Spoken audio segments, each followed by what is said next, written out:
Sahabat dan saudaraku, mari menggunakan waktu mempelajari firman Tuhan hari ini.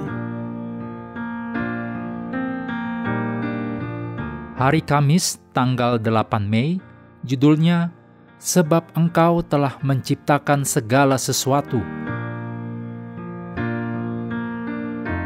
Kita mulai dengan doa singkat yang didasarkan dari Wahyu 5 ayat 12. Anak domba yang disembelih itu layak untuk menerima kuasa dan kekayaan dan hikmat dan kekuatan dan hormat dan kemuliaan dan puji-pujian. Amin.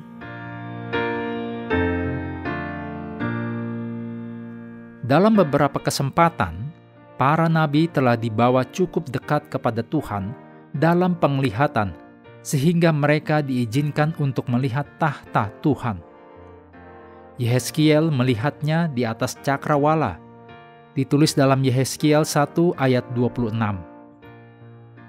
Yesaya mengunjungi bait suci di surga untuk melihatnya, ditulis dalam Yesaya 6 ayat 1. Dan dalam salah satu uraian paling jelas yang diberikan kepada kita, Yohanes dibawa ke sana dalam penglihatan dalam Wahyu pasal 4 dan 5.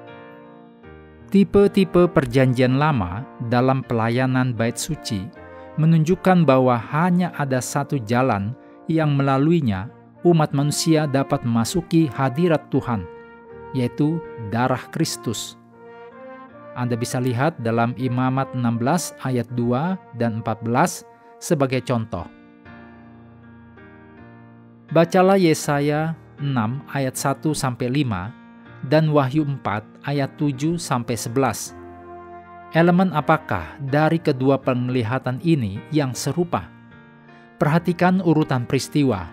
Subjek apakah yang disajikan terlebih dahulu? Apakah yang terjadi selanjutnya? Kebenaran apakah tentang Tuhan yang ditekankan dalam penglihatan-penglihatan ini? Dalam setiap penglihatan ruang tahta ini, hal pertama yang terjadi adalah makhluk surgawi menggarisbawahi kekudusan Tuhan. Dalam penglihatan Yesaya, pemandangannya sangat mengesankan. Bait suci dipenuhi asap dan tiang-tiang pintu berguncang saat serafim menyatakan kekudusan Tuhan. Dalam penglihatan Yohanes, kerubim membuat pengumuman yang sama. Kudus, kudus, kudus. Anda bisa lihat dalam Yehezkiel 10 ayat 14 dan 15 untuk menemukan makhluk hidup yang digambarkan sebagai kerubim. Setiap nabi diperlihatkan pemandangan kemuliaan Tuhan yang mempesona. Kemudian, kita diperlihatkan reaksi nabi itu terhadap pemandangan tersebut. Yesaya berseru bahwa dia adalah orang yang bibirnya najis, ditulis dalam Yesaya 6 ayat 5. Dan Yohanes menangis karena dia dihadapkan pada kebenaran tragis bahwa tidak ada orang yang layak untuk dapat ditemukan, ditulis dalam Wahyu 5 ayat 4. Ketika kita secara langsung dihadapkan pada kelayakan Tuhan, kita akhirnya mulai memahami situasi manusia. Kita sepenuhnya tidak layak, dan kita membutuhkan Kristus sebagai penebus kita. Iblis telah melontarkan banyak tuduhan terhadap Tuhan dengan alasan bahwa dia sewenang-wenang, egois, dan keras. Tetapi bahkan sesaat di ruang tahta Tuhan memperlihatkan kebohongan iblis. Itu adalah melihat Kristus apa adanya, anak domba yang disembelih, ditulis dalam Wahyu 5 ayat 12, yang memungkinkan kita melihat Bapa sebagaimana Dia sesungguhnya. Betapa menghiburnya mengetahui bahwa dengan melihat Yesus, kita melihat seperti apa Bapa itu, ditulis dalam Yohanes 14 ayat 9. Dan wahyu terbesar tentang seperti apa rupa Bapa terlihat dalam Yesus yang mati di kayu salib untuk kita. Salib kemudian harus menunjukkan kepada kita dua hal. Pertama, betapa Allah mengasihi kita sehingga Dia akan melakukan ini, mengorbankan dirinya untuk kita.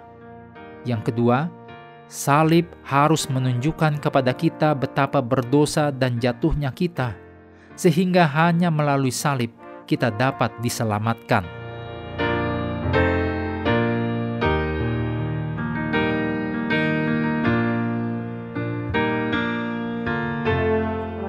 Mengakhiri pelajaran hari ini, mari kembali ke ayat inti. Wahyu 5 ayat 9. Dan mereka menyanyikan suatu nyanyian baru, katanya, Engkau layak menerima gulungan kitab itu dan membuka meterai-meterainya, karena engkau telah disembelih, dan dengan darahmu engkau telah membeli mereka bagi Allah dari tiap-tiap suku dan bahasa dan kaum dan bangsa.